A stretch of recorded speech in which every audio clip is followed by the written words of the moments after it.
ओम शांति। बाबा के महावाक्य हैं।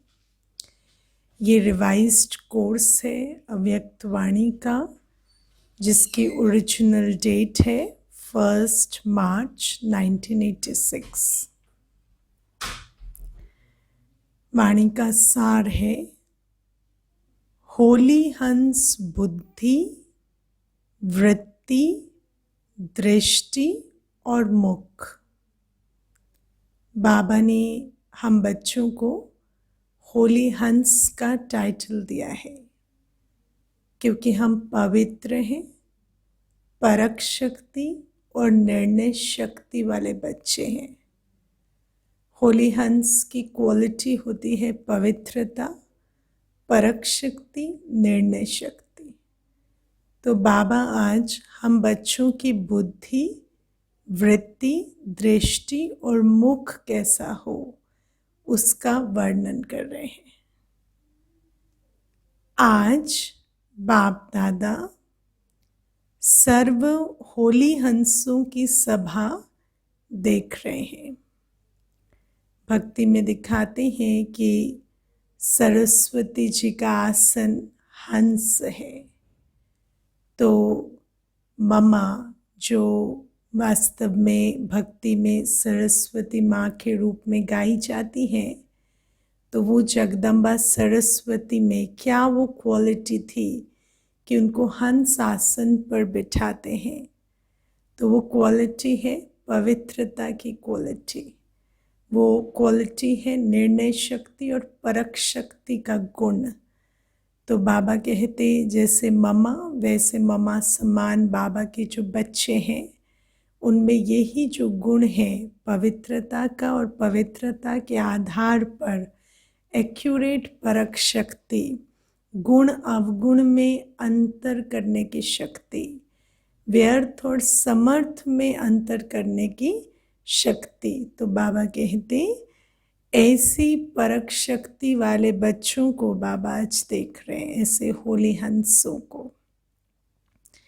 ये साधारण सभा नहीं है, लेकिन ये रूहानी होली हंसों की सभा है। बाप दादा हर एक होली हंस को देख रहे हैं कि सभी कहाँ तक होली हंस बने हैं। हंस की विशेषता अच्छी तरह से जानते हो। सबसे पहले हंस बुद्धि, अर्थात सदा हर आत्मा के प्रति श्रेष्ठ और शुभ सोचने वाले। हंस बुद्धि वो आत्माएं हैं जो अपने संकल्पों को, अपनी भावना को, अपने भाव को परख पाते कि कौन से मेरे भाव, संकल्प किसी भी आत्मा के प्रति समर्थ हैं और कौन से व्यर्थ हैं। और जब ये परख शक्ति हो जाती तो फिर चुनते अपने भाव, भावना और संकल्प हर आत्मा के प्रति कि सदा ही श्रेष्ठ भाव और शुभ भावना हो। तो बाबा कहते होली हंस अर्थात कंकड़ और रतन को अच्छी तरह परखने वाले और फिर धारण करने वाले, अपने संकल्पों को बहुत अच्छी रीति परख कर फिर धारण करने वाले। ऐसे नहीं कि संस्कारों के वश जो भी संकल्प आया, जो भी भावना आई या जो भी भाव आया उसी में ही टिक जाए, नहीं, अपने संकल्पों को परख कर उसमें से शुभ और श्रेष्ठ धारण करने वाले। पहले हर आत्मा के भाव को परखने वाले।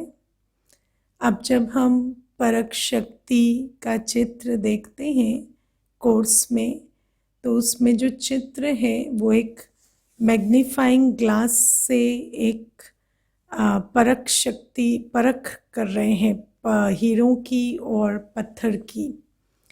तो ऐसे ही ये जो बाबा ने भी हमें ज्ञान का चश्मा या ज्ञान का ग्लास दिया है, जिसके द्वारा हम जब हर आत्मा के भाव को देखते, तो जैसे हम दुनिया में किसी को देखते तो हमारे अंदर यही आता कि अगर कोई क्रोध कर रहा है या कोई ऐसे कुशब्द कह रहा है, तो यही अंदर आता कि आत्मा बहुत बुरी है, या ये व्यक्ति जो है ये शालीन नहीं है, या ये अच्छा नहीं है, या ये गलत है।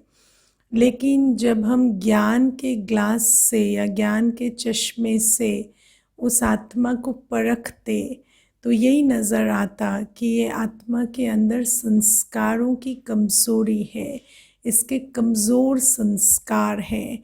ये कोई बुरी नहीं है, क्योंकि आत्मा तो पवित्र ही है, बस संस्कार थोड़े मलिन हैं, संस्कार थोड़े कमज़ोर हैं।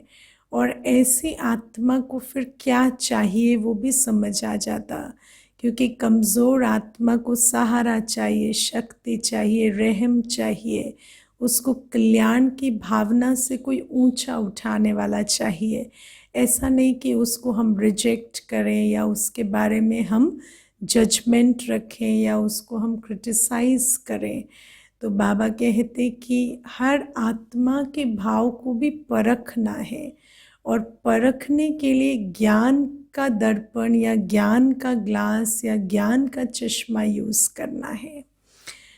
तो बाबा कहते पहले हर आत्मा के भाव को परखने वाले और फिर धारण करने वाले, है ना। जैसा दिखता है वैसा ही धारण नहीं कर लेना, ज्ञान के दर्पण के थ्रू उसे देखना, और फिर वो जो भाव हमें समझ आता फिर उसे धारण करना कि ये कमज़ोर आत्मा है या शक्त आत्मा है।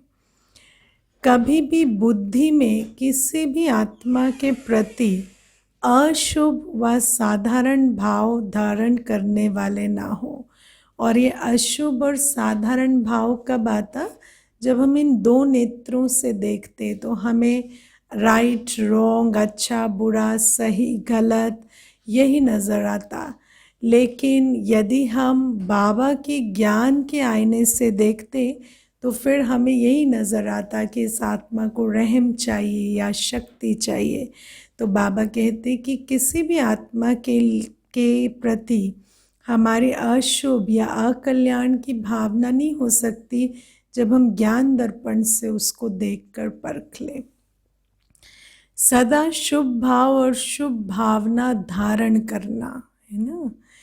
तो बाबा कहते हैं और सबसे बड़ी बात है कि जो भाव या भावना हम रचेंगे वो हम आत्मा धारण करेंगे, और जो मेरे धारण करने योग्य नहीं है वो भाव या भावना मुझे रचना करनी ही नहीं है।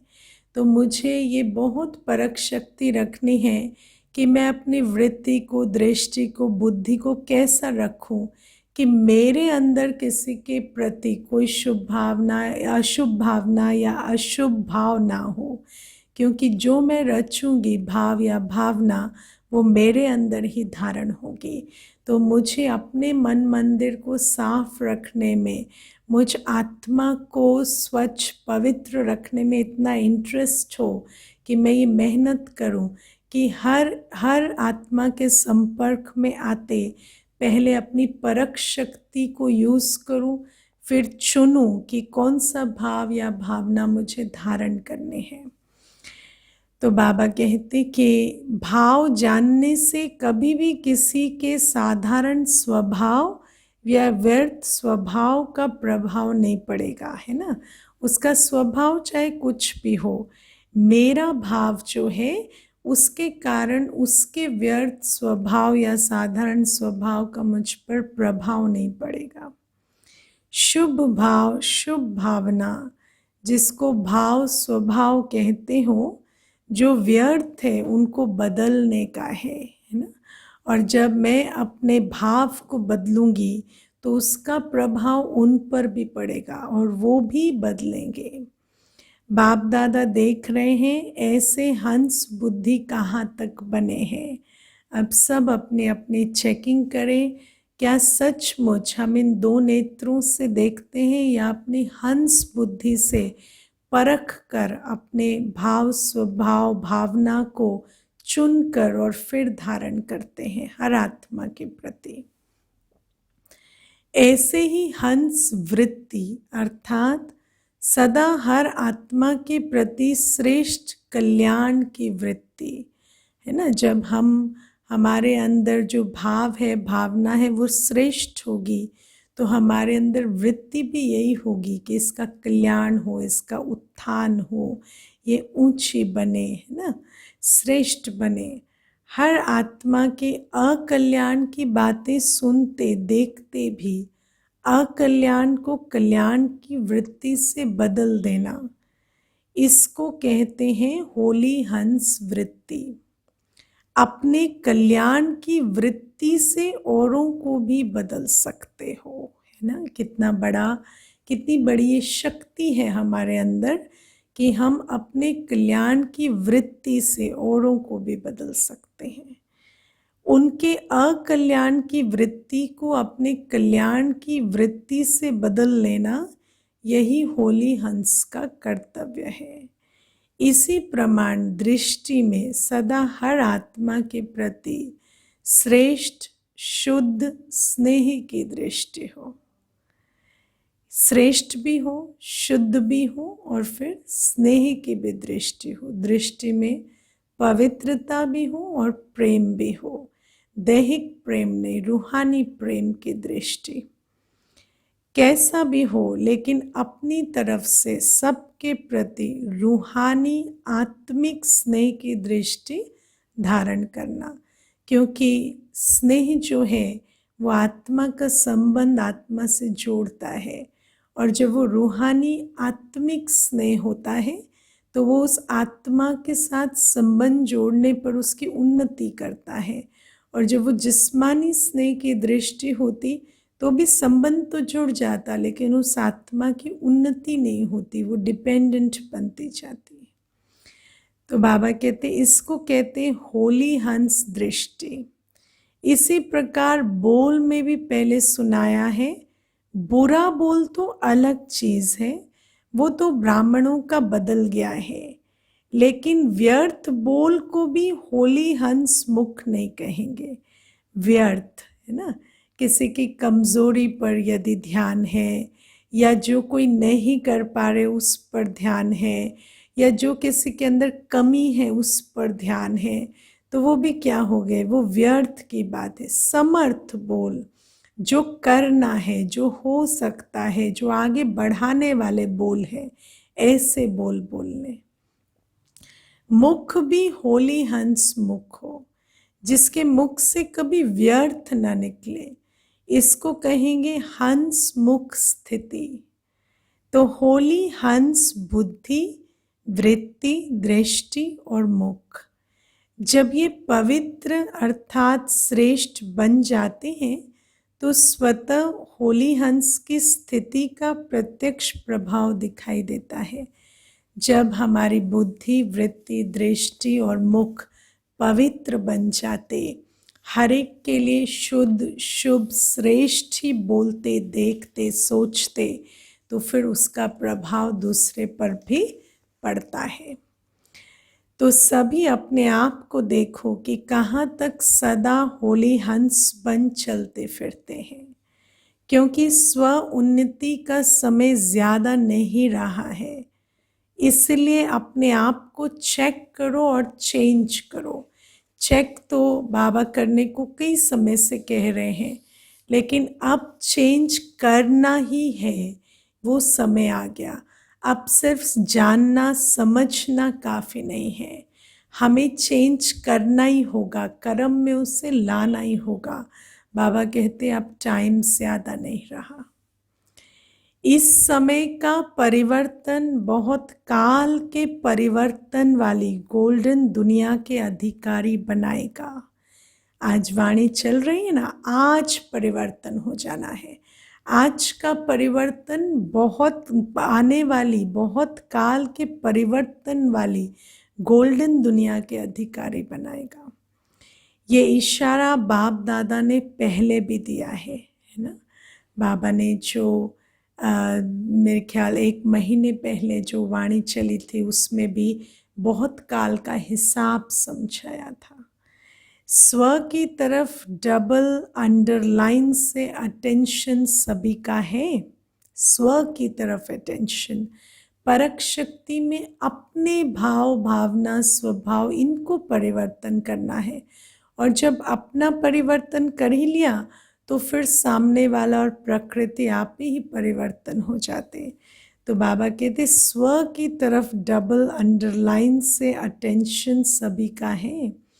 थोड़े समय का अटेंशन है और बहुत काल के अटेंशन के फलस्वरूप श्रेष्ठ प्राप्ति की प्रारब्ध है। इसीलिए ये थोड़ा समय बहुत श्रेष्ठ सुहावना है। मेहनत भी नहीं है, सिर्फ जो बाप ने कहा और धारण किया। कोई हमें अपने आप से कोई सत्य को ढूंढने की मेहनत नहीं करनी पड़ रही है। सत्यता के सागर बाबा हमें सब कुछ सत्य और स्पष्ट रोज सुना रहे हैं। बस हमें क्या करना है, धारण करना है। और धारण करने में भी क्या मेहनत, जो बात जीवन को इजी बनाती, जो हमारे जीवन को श्रेष्ठ बनाती, जो हमारे मन को हल्का बनाती, उस बात को धारण करने में तो कोई मेहनत भी नहीं है। और धारण करने से प्रैक्टिकल स्वतः ही होगा। होली हंस का काम ही है धारण करना। और धारण करने के लिए क्या करना पड़ेगा, कल बाबा ने बताया ना, बार बार बुद्धि में लाना और बार बार अपनी शुभ इच्छा रखना कि मुझे बाबा की श्रीमत पर चलना ही है, धारण करना ही है। जो बात बुद्धि में धारण हो गई वो कर्म में आ ही जाती है। तो ऐसे होली हंसों की ये सभा है ना, नॉलेजफुल बन गए, व्यर्थ व साधारण को अच्छी तरह से समझ गए हो। तो समझने के बाद कर्म में स्वतः ही आता है। सुना तो सब ने है, लेकिन जो बच्चे बहुत काल से सुन रहे हैं और समझ रहे हैं, वो समझ चुके हैं। व्यर्थ और साधारण का अंतर समझना ये बहुत बड़ी बात है। और जो समझ गए, बाबा कहते जैसे धारण हो ही गया। वैसे भी साधारण भाषा में यही कहते हो ना कि अभी मेरी समझ में आया है ना। फिर करने के बिना रह नहीं सकते हो। तो पहले ये चेक करो कि साधारण अथवा व्यर्थ क्या है। कभी व्यर्थ या साधारण को ही श्रेष्ठ तो नहीं समझ लेते। अब बाबा कहते चेकिंग करो। सुनते तो हैं व्यर्थ, साधारण ये शब्द सुनते हैं, पर चेक करो कहीं हम व्यर्थ और साधारण को ही तो समर्थ समझ कर नहीं बैठे हैं। तो बाबा कहते इसलिए पहले पहले मुख्य है होली हंस बुद्धि। उसमें स्वतः ही परखने की शक्ति आ ही जाती है, क्योंकि व्यर्थ संकल्प और व्यर्थ समय तब जाता जब उसकी परख नहीं रहती कि ये राइट है या रॉन्ग है। अपने व्यर्थ को, रॉन्ग को राइट समझ लेते हैं, तभी ज्यादा व्यर्थ समय जाता है। चल रहे हैं नकारात्मक संकल्प, चल रहे व्यर्थ संकल्प। व्यर्थ संकल्प मतलब ओपन एंडेड संकल्प, जिनकी कोई मंजिल नहीं है। जैसे मैं सोचती रहूं ये ऐसा क्यों करता है, ये ऐसा कैसे कर सकते हैं, ऐसा कैसे सोच सकते हैं। इन प्रश्नों की कोई मंजिल नहीं है, कोई उत्तर नहीं है। तो बाबा कहते ऐसे जो प्रश्नों में उलझ जाते वो व्यर्थ संकल्प चलाते ही रहते। और क्यों चलाते रहते, क्या सोचकर चलाते रहते? यही सोचकर चलाते रहते कि मैं राइट सोच रहा हूँ, है ही ऐसे इसीलिए सोच रहा हूँ।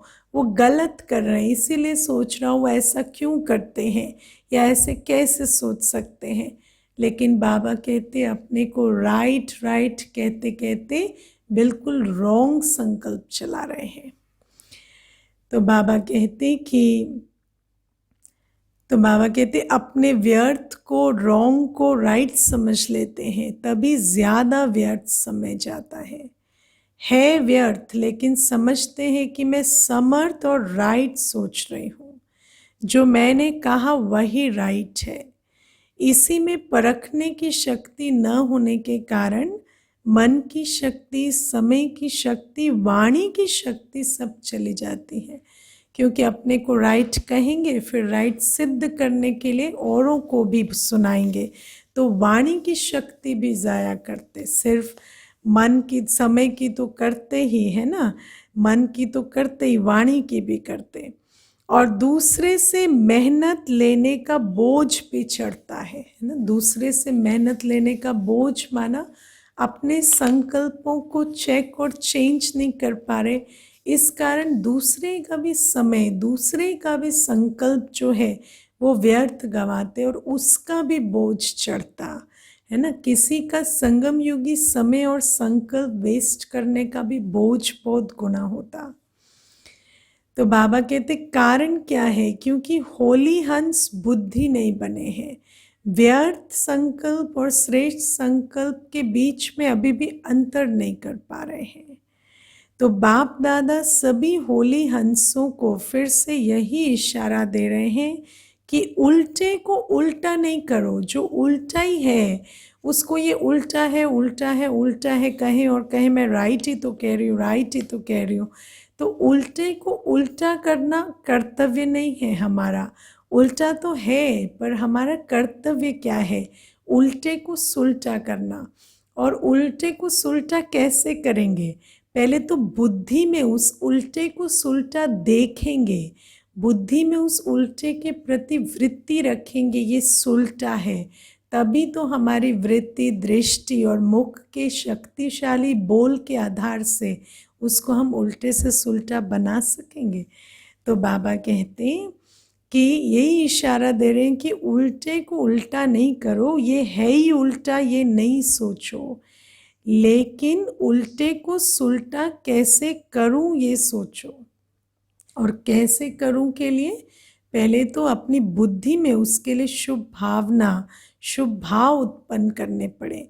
और फिर उनको परख शक्ति के द्वारा देखना पड़े कि ये इस आत्मा का भाव नहीं है उल्टा करने का, इसको शक्ति समर्थ्य नहीं है इसलिए उल्टा कर रहे हैं। और फिर अपनी वृत्ति के बल से, दृष्टि के बल से उन्हें कल्याण की शुभ भावना से उनको शक्ति भरकर परिवर्तन करें। तो बाबा कहते हैं इसको कहा जाता है कल्याण की भावना। श्रेष्ठ भाव, शुभ भावना से अपने व्यर्थ भाव स्वभाव, पहले अपने व्यर्थ भाव स्वभाव और फिर दूसरे के भाव स्वभाव को परिवर्तन करने की विजय प्राप्त करेंगे। समझा? सबको तो दूसरों को बदलने की बहुत हड़बड़ी रहती है ना, तो आज बाबा ने हमें उसका फॉर्मूला बताया है कि पहले अपने भाव स्वभाव को बदलेंगे तभी उनको परिवर्तन कर सकेंगे। पहले स्व पर विजय, फिर सर्व पर विजय और फिर प्रकृति पर विजय बनेंगे। अब प्रकृति माना क्या? बाबा कहते हैं तीनों विजय आपको विजय माला का मणका बनाएंगे। प्रकृति में वायुमंडल, वाइब्रेशन या स्थूल प्रकृति की समस्याएं सब आ जाती हैं। चाहे वायुमंडल में, वाइब्रेशन में, स्थूल प्रकृति में कोई समस्या स्वरूप है भी, लेकिन उसको उल्टे को उल्टा देखना नहीं है। पहले अपने अंदर शुभ भावना, श्रेष्ठ भावना इमर्ज करनी है, फिर उस उल्टे को सुलटा देखना है और फिर विधिवत उसे परिवर्तन करना है। तो तीनों पर विजय हो, इसी आधार से विजय माला का नंबर अपना देख सकते हो। इसलिए नाम ही वैजंती माला रखा है। तो सभी विजयी हो। हाँ, सभी विजयी हो। अच्छा, बाबा कहते आज ऑस्ट्रेलिया वालों का टर्न है।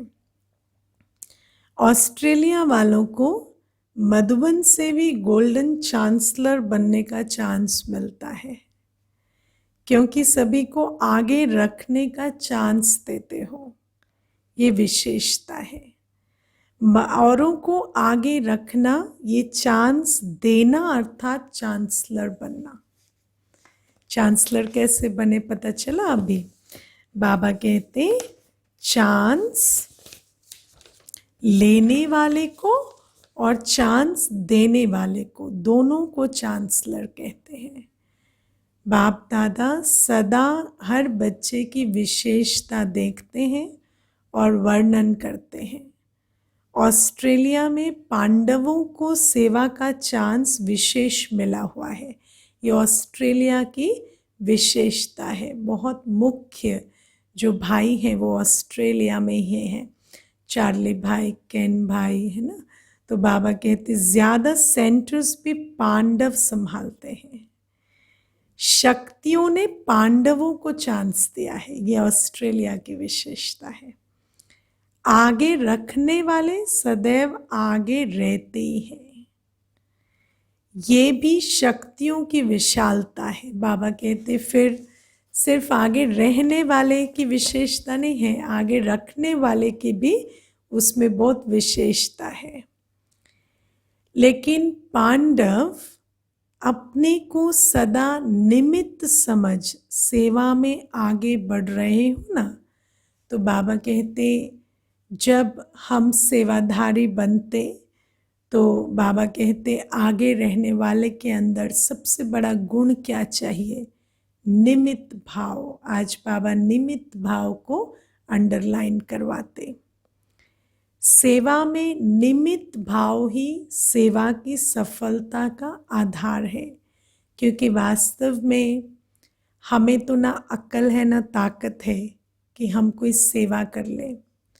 तो जिस बुद्धिवानों की बुद्धि बाबा और जिस सर्वशक्तिवान शिव बाबा की सेवा है, जब हम उसके अपने को निमित्त समझते कि वो करावनहार है और हम करनहार हैं, तभी जाकर बाबा की शक्तियाँ, बाबा की बुद्धि से हमारी बुद्धि जुड़ी होती और तभी हम सेवा कर पाते, क्योंकि सेवा हम अकेले नहीं कर सकते। तो बाबा कहते निमित्त भाव सेवा की सफलता का आधार है। बाप दादा 3 शब्द कहते हैं ना, जो साकार द्वारा भी लास्ट में उच्चारण किए। कौन से शब्द? सोचिए, है ना, कौन से शब्द थे जो बाबा ने 3 शब्द लास्ट में उच्चारण किए?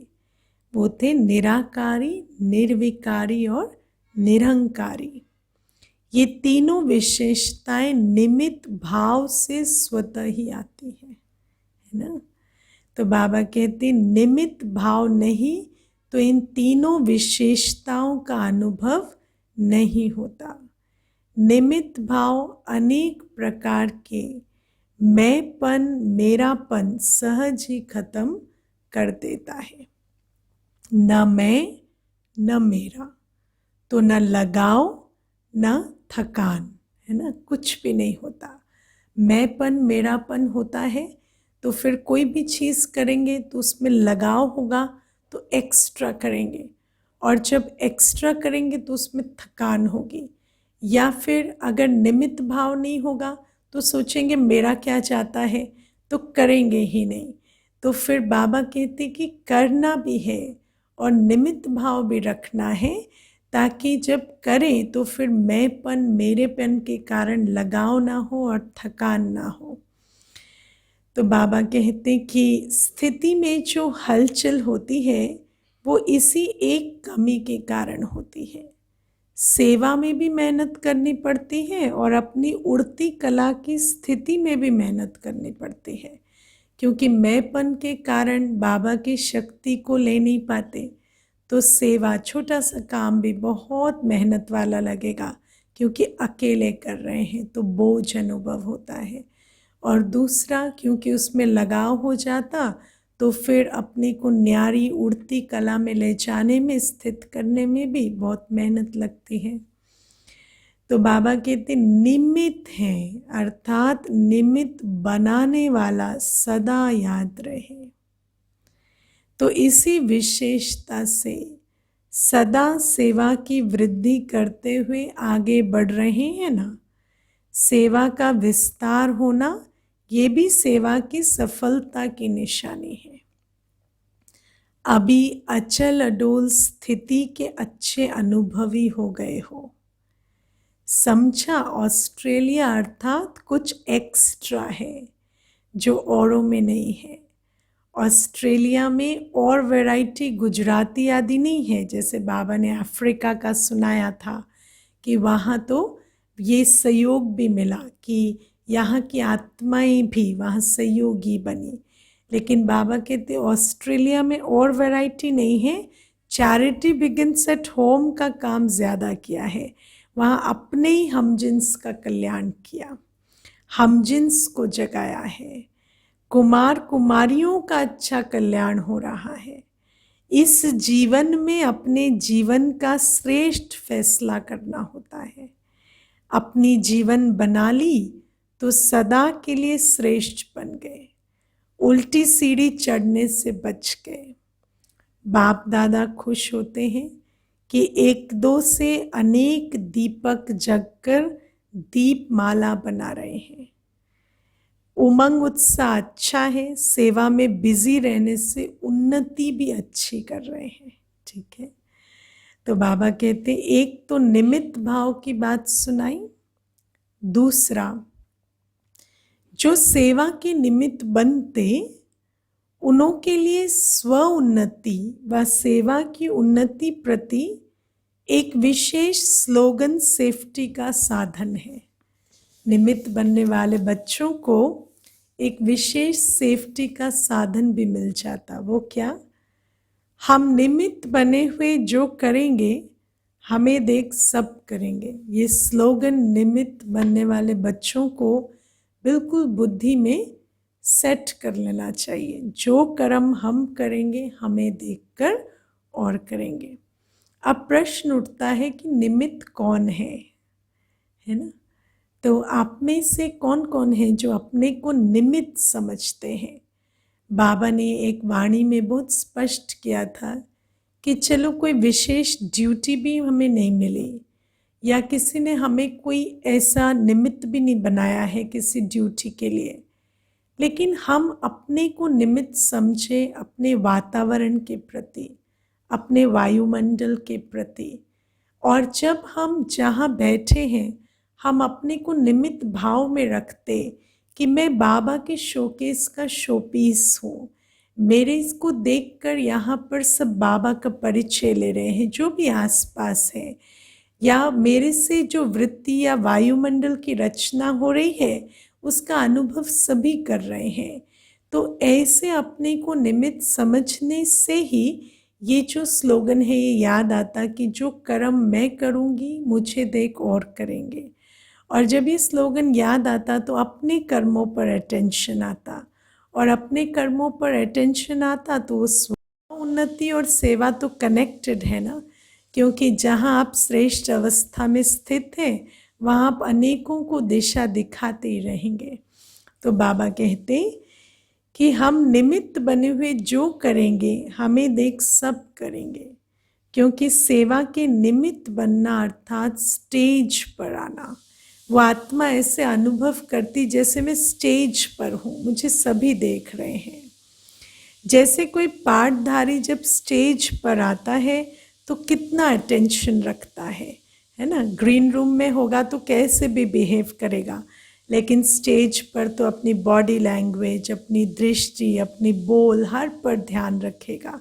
तो ऐसे ही बाबा कहते स्टेज पर है हम निमित्त, तो हमें अपने हर बोल पर, हर दृष्टि पर, हर संकल्प पर अटेंशन रहता।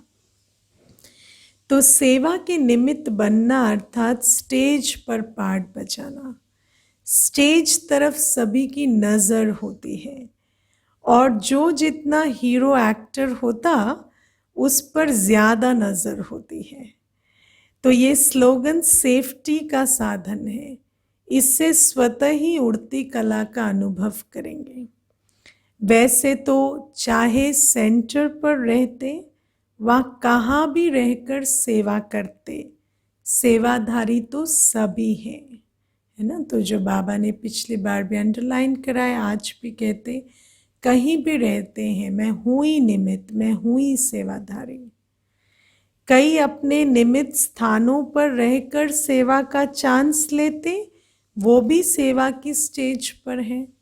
अपने स्थान पर भी, वो भी तो बाबा कहते वो हमारा निमित्त स्थान है ना। बाबा ने तो सबका परमानेंट एड्रेस जो है वो मधुबनी बताया, तो सबका जो ऑफिस प्लेस है वो है से जो घर, जिसको आप पहले घर कहते थे, वो क्या है, निमित्त सेवा स्थानी है। तो बाबा कहते कई अपने निमित्त स्थानों पर रहकर सेवा का चांस लेते हैं, रहते वहाँ हैं पर हैं तो सेवा पर, वो भी सेवा की स्टेज पर है। सेवा के सिवाय अपने समय को व्यर्थ नहीं गंवाना चाहिए, हमेशा स्वमान में रहें। मैं कहीं भी हूँ, मैं सेवाधारी हूँ, मुझे देख अनेक प्रेरणा ले रहे हैं, मुझे देखकर अनेक बाबा को जान रहे हैं। अगर मैं इम्परफेक्ट हूँ, मैं वेस्ट में जाती हूँ, मैं नकारात्मक में जाती हूँ, तो इसका मतलब मैं बाबा का नाम बाला नहीं कर रही, है ना। तो बाबा कहते सेवा का भी खाता बहुत जमा होता है। सच्ची दिल से सेवा करने वाले अपना खाता बहुत अच्छी तरह से जमा कर रहे हैं। सेवा किया माना खाता जमा हुआ, और सच्ची दिल से किया तो पदम गुणा जमा हुआ। बाप दादा के पास हर एक बच्चे का आदि से अंत तक सेवा का खाता है और ऑटोमेटिकली उसमें जमा होता रहता है। वो कोई हिसाब किसी को रखना नहीं पड़ता, ये किया और जमा हुआ, ये कर्म की गति के अनुसार ऑटोमेटिक हिसाब जमा होता है। एक एक का अकाउंट नहीं रखना पड़ता है। अकाउंट रखने वालों के पास बहुत फाइल होती है, बाप के पास स्थूल फाइल कोई भी नहीं है। 1 सेकंड में हर एक का आदि से अभी तक का रजिस्टर सेकंड में इमर्ज होता है। क्यों? क्योंकि जो हम आदि से अभी तक करते आए हैं वो जमा का खाता हमारी स्थिति में दिखाई देता है ना। तो बाबा कहते इसलिए ऑटोमेटिक जमा होता है, और बाबा जैसे ही हमें देखते तो अवस्था से हर एक का जमा का खाता बिल्कुल नजर आने लगता है। बाबा कहते बाप दादा के पास तो जो जैसा है नहीं, बाबा कहते कि 1 सेकंड में हर एक का आदि से अभी तक का रजिस्टर सेकंड में इमर्ज होता है, ऑटोमेटिक जमा होता रहता है। ऐसे कभी नहीं समझना हमको तो कोई देखता नहीं है, समझता नहीं है, हम तो स्टेज पर नहीं है ना, हम तो पीछे हैं, हमें तो कोई देखता नहीं है। हमें कोई देखे या ना देखे, पर हमारा जमा या ना का खाता तो ऑटोमेटिकली हो ही रहा है ना। तो हमें अपने खाते का ध्यान रखना है, ठीक है। तो बाबा कहते बाप दादा के पास तो जो जैसा है, जितना करता है, जिस स्टेज से करता है, सब जमा होता है। फाइल नहीं है लेकिन फाइनल है। ऑस्ट्रेलिया में शक्तियों ने बाप का बनने की, तो ये बाबा ने जमा के खाते के बारे में बताया। अब बाबा ऑस्ट्रेलिया के शक्तियों और पांडवों की विशेषताएं बताते हैं। तो बाबा कहते ऑस्ट्रेलिया में शक्तियों ने बाप का बनने की, बाप को पहचान, बाप से स्नेह निभाने में हिम्मत बहुत अच्छी दिखाई है। हलचल की भूल होती है, वो तो कई स्थान के, धरनी के या टोटल पिछले जीवन के संस्कार कारण हलचल आती है। उनको भी पार कर कर स्नेह के बंधन में आगे बढ़ते रहते हैं। इसलिए बाप दादा शक्तियों की हिम्मत पर मुबारक देते हैं, क्योंकि हिम्मत के आधार से मदद लेकर हलचल में भी अचल अडोल अवस्था बना रहे हैं। एक बल एक भरोसा आगे बढ़ा रहा है। तो शक्तियों की हिम्मत और पांडवों का सेवा का उमंग, हाँ, तो शक्तियों की हिम्मत की बलिहारी है और पांडवों का सेवा का उमंग। दोनों पंख पक्के हो गए हैं। सेवा के क्षेत्र में पांडव भी महावीर बन आगे बढ़ रहे हैं, हलचल को पार करने में होशियार हैं। सभी का चित्र वही है। पांडव मोटे, ताजे, लंबे, चौड़े दिखाते हैं क्योंकि स्थिति ऐसी ऊंची और मजबूत है, इसलिए पांडव ऊंचे और बहादुर दिखाए हैं। पांडवों की स्थिति ऊंची, मजबूत और उमंग उत्साह चरम सीमा पर होना चाहिए, है ना। बाबा कहते ऑस्ट्रेलिया वाले रहम दिल भी ज्यादा है। भटकती हुई आत्माओं के ऊपर रहम दिल बन सेवा में आगे बढ़ रहे हैं। तो जो आते हैं उनकी सेवा करना अलग, पर भटकते हुओं के लिए प्रोग्राम करना और उन तक पहुंचकर उनकी सेवा करना, इसमें रहम दिली बहुत चाहिए। वे कभी सेवा के बिना रह नहीं सकते। बाप दादा को बच्चों के आगे बढ़ने की विशेषता पर सदा खुशी है। विशेष खुश नसीब हो। हर बच्चे के उमंग उत्साह पर बाप दादा को हर्ष होता है। कैसे हर एक श्रेष्ठ लक्ष्य से आगे बढ़ रहे हैं और बढ़ते रहेंगे। बाप दादा सदैव विशेषता को ही देखते हैं, है ना। बाबा तो, है ना, हम हंसों के भी हंस हैं, तो बाबा कहते मैं तो सदा ही विशेषता ही देखता हूँ। हर एक दो से प्यारा लगता है। आप भी एक दो को इस विधि से देखते हो ना। किस विधि से? कि ये बाप को प्यारा है तो मुझे भी प्यारा ही है। जिसको भी देखो एक दो से प्रिय लगे, क्योंकि 5000 वर्ष के बाद बिछड़े हुए आपस में मिले हैं तो कितने प्यारे लगते हैं। बाप से प्यार की निशानी ये है कि सभी ब्राह्मण आत्माएं प्यारी लगेंगी। जिनका बाप से प्यार है उनसे मेरा भी प्यार है ना। हर ब्राह्मण प्यारा लगना माना बाप से प्यार है। माला में एक दो के संबंध में तो ब्राह्मण ही आएंगे ना। बाप तो रिटायर होकर देखेंगे और हर बाप को अच्छा लगता है कि भाई भाई में प्यार हो, लेकिन रूहानी प्यार। हाँ, इसलिए बाप से प्यार की निशानी को सदा अनुभव करो। सभी बाप के प्यारे हैं तो हमारे भी प्यारे हैं। अच्छा, पार्टियों से मुलाकात के 3 पॉइंट्स हैं, बहुत विशेष। पहली पॉइंट, सभी अपने को विशेष आत्माएं समझते हो। मैं विशेष आत्मा हूँ, इस स्वमान में स्थित होते हो। मैं साधारण नहीं हूँ। जो अपने को विशेष समझेंगे वो कभी किसी से अपने को कंपेयर नहीं करेंगे, क्योंकि विशेष माना यूनिक, और उसका कोई कंपैरिजन ही नहीं है। वो एक बाप को देखेंगे और एक बाप की श्रीमत पर चलेंगे। तो बाबा कहते विशेष आत्मा है, विशेष कार्य के निमित्त है और विशेषताएं दिखानी है।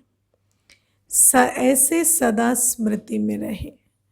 विशेष स्मृति साधारण स्मृति को भी शक्तिशाली बना देते हैं, व्यर्थ को भी समाप्त कर देती है। तो सदा ये विशेष शब्द याद रखना। बोलना भी विशेष, देखना भी विशेष, करना भी विशेष और सोचना भी विशेष। कोई कुछ भी बोले, वो मैं विशेष हूँ, तो मुझे कैसे सोचना है, कैसे बोलना है, वो चुनाव मुझे करना है। हर बात में भी ये विशेष शब्द लाने से स्वतः ही बदल जाएंगे और इसी स्मृति से स्व परिवर्तन, विश्व परिवर्तन सहज हो जाएगा। हर बात में विशेष शब्द ऐड करते जाना। ये विशेष शब्द जैसे कि एक जादू की पुड़िया है ना। जैसे इसको ऐड किया तो सब कुछ बदल जाता, साधारणता जैसे समाप्त हो जाती। इसी से जो संपूर्णता को प्राप्त करने का लक्ष्य है, मंजिल है, उसको प्राप्त कर लेंगे। दूसरी पॉइंट, स्मृति, है ना। आज स्मृति को भी अंडरलाइन कराते बाबा। एक, मैं विशेष आत्मा हूँ, इसकी स्मृति। दूसरी, सदा बाप और वर्षे की स्मृति में रहते हो। श्रेष्ठ स्मृति द्वारा श्रेष्ठ स्थिति का अनुभव होता है। स्थिति का आधार है स्मृति। स्मृति कमजोर है तो स्थिति भी कमजोर हो जाती है। बाबा है, वर्षा मेरा अधिकार है, बाबा मेरे साथ सदा उपस्थित है, लेकिन स्मृति नहीं है तो वो बल मुझे नहीं मिलता, कमजोर स्थिति हो जाती। स्मृति सदा शक्तिशाली रहे। वो शक्तिशाली स्मृति है, मैं बाप का और बाप मेरा। इसी स्मृति से स्थिति शक्तिशाली रहेगी और दूसरों को भी शक्तिशाली बनाएंगे। तो सदा स्मृति के ऊपर विशेष अटेंशन रहे। इस बाबा कहते समर्थ स्मृति, समर्थ स्थिति, समर्थ सेवा स्वतः होती रहे। स्मृति, स्थिति और सेवा तीनों ही समर्थ हो, पर ऑर्डर में है। पहले स्मृति समर्थ। जैसे स्विच ऑन करो तो रोशनी हो जाती है ना, ऑफ करो तो अंधियारा हो जाता, ऐसे ही ये स्मृति भी एक स्विच है। स्मृति का स्विच अगर कमज़ोर है तो स्थिति भी कमज़ोर है। कमज़ोर स्विच होता है ना, उसको ऑन करेंगे फिर वो अपने आप ऑफ हो जाता है। तो बाबा कहते हैं अगर कमज़ोर स्विच है तो ऑन किया फिर जल्दी ऑफ हो जाता, तो स्थिति भी कमज़ोर हो जाती। फिर स्थिति को देखते, स्थिति क्यों कमज़ोर है तो फिर चेक करते तो पता चलता स्मृति का स्विच ही ऑफ हो गया, फिर उसको ऑन करो। सदा स्मृति रूपी स्विच का अटेंशन, इसी से ही स्वयं का और सर्व का कल्याण है। नया जन्म हुआ तो नई स्मृति हो। पुरानी स्मृतियां सब समाप्त। पुरानी स्मृतियां नई स्मृतियों को टिकने नहीं देती, लेकिन नया जन्म है। नया जन्म की स्मृति से पुरानी स्मृतियों को स्वाहा करो। तो इसी विधि से सदा सिद्धि को प्राप्त करते चलो। तीसरी पॉइंट, भाग्यवान की पॉइंट। पहली पॉइंट विशेष आत्मा हूँ, दूसरा पॉइंट स्मृति पर अटेंशन देना, तीसरी मैं भाग्यवान आत्मा हूँ, ये याद रखना। सभी अपने को भाग्यवान समझते हो। वरदान भूमि पर आना ये महान भाग्य है। दुनिया में तो हम दूसरों को कहते थे हमें ब्लेस करो, हमें आशीर्वाद दो, लेकिन बाबा कहते यहाँ अपने को याद दिलाओ, मैं भाग्यवान आत्मा हूँ। स्वयं भाग्य विधाता का हाथ मेरे सर पर है। मैं अनेकों के भी भाग्य जगाने वाली आत्मा हूँ। एक भाग्य वरदान भूमि पर पहुँचने का मिल गया। इसी भाग्य को जितना चाहो श्रेष्ठ बना सकते हो। श्रेष्ठ मत ही भाग्य की रेखा खींचने की कलम है। श्रेष्ठ मत को स्मृति में रखेंगे तो श्रेष्ठ कर्म करेंगे तो श्रेष्ठ भाग्य आप ही बनेगा। इसमें जितना भी अपनी श्रेष्ठ रेखा बनाते जाएंगे उतना श्रेष्ठ बन जाएंगे। सारे कल्प के अंदर यही श्रेष्ठ समय भाग्य की रेखा बनाने का है। ऐसे समय पर और ऐसे स्थान पर पहुंच गए, है ना। मधुबन भाग्यवानों के पहुंचने का स्थान है। वो तीर्थ है जहाँ भाग्यवान के पांव पड़ते हैं। तो थोड़े में खुश होने वाले नहीं। जब देने वाला दाता दे रहा है तो लेने वाला थके क्यों। पहुंच गए और फिर मधुबन तो भंडार है ना, खजानों से भरपूर है। तो वहाँ पहुंचकर भी बटोरते ही जाना है। और जितनी श्रेष्ठ मत है ना, श्रेष्ठ गुण शक्तियाँ बटोरते जाएंगे।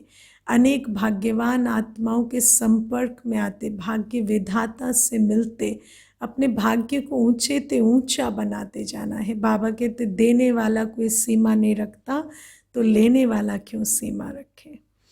बाप की याद ही श्रेष्ठ बनाती है।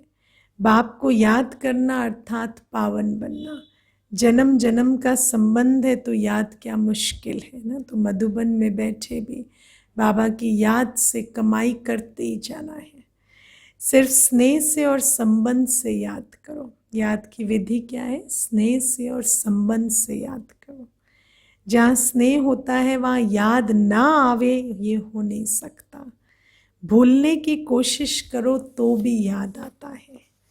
अच्छा, मीठे मीठे सिक्की लधे बच्चों प्रति माता पिता बाप दादा का याद प्यार और गुड मॉर्निंग। रूहानी बाप की रूहानी बच्चों को नमस्ते। हम रूहानी बच्चों की मीठे मीठे सिक्की लधे माता पिता बाप दादा को याद प्यार गुड मॉर्निंग और नमस्ते। ओम शांति। वरदान है आज का, मस्तक द्वारा संतुष्टता के चमक की झलक दिखलाने वाले साक्षात्कार मूर्त भव। जो सदा संतुष्ट रहते हैं उनके मस्तक से संतुष्टता की झलक सदा चमकती रहती है। उन्हें कोई भी उदास आत्मा यदि देख लेती है तो वो भी खुश हो जाती है, उनकी उदासी मिट जाती है। जिनके पास संतुष्टता की खुशी का खजाना है उनके पीछे स्वतः ही सब आकर्षित होते हैं। उनका खुशी का चेहरा चैतन्य बोर्ड बन जाता है जो अनेक आत्माओं को बनाने वाले का परिचय देता है। बोर्ड कोई सुंदर हो तो देखकर सभी पूछते हैं ना, ये किसने बनाया? तो ऐसे ही बाबा कहते, हमारा संतुष्टता से प्रसन्नता से भरपूर चेहरा जैसे एक बोर्ड बन जाता जिसको देखकर सभी बनाने वाले को ढूंढने लगते कि इनको बनाने वाला कौन है। तो ऐसे संतुष्ट रहने और सर्व को संतुष्ट करने वाली संतुष्ट मणियां बनूं जिससे अनेकों को साक्षात्कार हो। स्लोगन है, चोट लगाने वाले का काम है चोट लगाना और आपका काम है अपने को बचा लेना, है ना। वो चोट लगाने का प्रयास कर रहा है, वो अपना काम करे।